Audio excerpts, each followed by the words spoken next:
जो छात्र छात्री plus two नाम लिखापी चाहूे जो मैंने मैट्रिक पास आउट होती तो से आज ऑनलाइन अप्लाई स्टार्ट होगा जोटा कि जुक्त 2 नाम लिखापी तेज यार लास्ट डेट केबे फास्ट मेरिट लिस्ट केबे आसीबो इंटीमेशन लेटर केबे डाउनलोड करेंगे फुल नोटिफिकेशन आम कहीपर यार की डेट आसीगला मु आपन को वीडियो स्टेप बाय स्टेप जनइबी शेष पर्यंत देखूँ जहाँकि बड़ कामर कथा हेले ता पूर्व वीडियो गोटे लाइक करदे सब्सक्राइब करनथिले एबे सब्सक्राइब करी पाखर थिबा घंटी चिन्ह को दबाई दिंतु। देखंतु छात्र छात्री चाहिले samsodsa.gov.in पोर्टल विजिट करि पारिबे। डायरेक्ट लिंक मध्य मु देई देबी डिस्क्रिप्शन रे। तळको आसीबा पर देखंतु आपन को मिल जिवो की डेट साइट रे व्यू मोर रे क्लिक करिबा।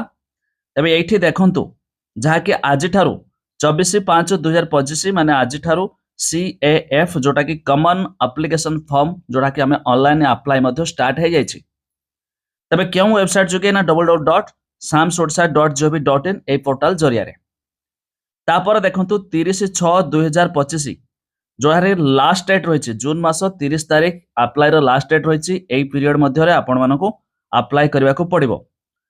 एबे देखंतु 7/7/2025 रे फास्ट मेरिट लिस्ट आसीबो एमिति कि आपण इंटीमेशन लेटर मध्य डाउनलोड करि पारिबे जोटा कि जुलाई मास 7 तारिख रे। तापरे 8/7/2025 रु 14/7/2025 मध्य रे reporting of fast selection application and admission updation of higher secondary school level जोटा कि आपण जो फास्ट सिलेक्शन हेले तो ताकू मध्य सबमिशन करि पारिबे ए डेट मध्य रे रहिला। तापरे 8/7/2025 रु 15/7 मध्य रे एडमिशन डेट अपडेशन मध्य करि पारिबे। नेक्स्ट देखंतु 9/7/2025 रु 15/7/2025 मध्य online submission of sliding request गोटे कॉलेज रु आ गोटे कॉलेज को स्लाइड अप करबा चाहूतले एई तारिख रे मध्य करि पारिबे। तापर सेकंड मेरिट लिस्ट 21/7 रे पब्लिश हेबो तो एमिति मध्य आपण टोटल नोटिफिकेशन देखि पारिबे जार लिंक मु देई देछि डिस्क्रिप्शन ले।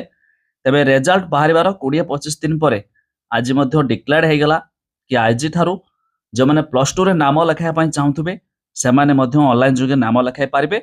जून मास 30 तारिख रही जार शेष तारिख। तेबे आपण माने तो जानिले शेयर करी सांग साथी मानकु निहाती भाबरे जणाय दियंतु।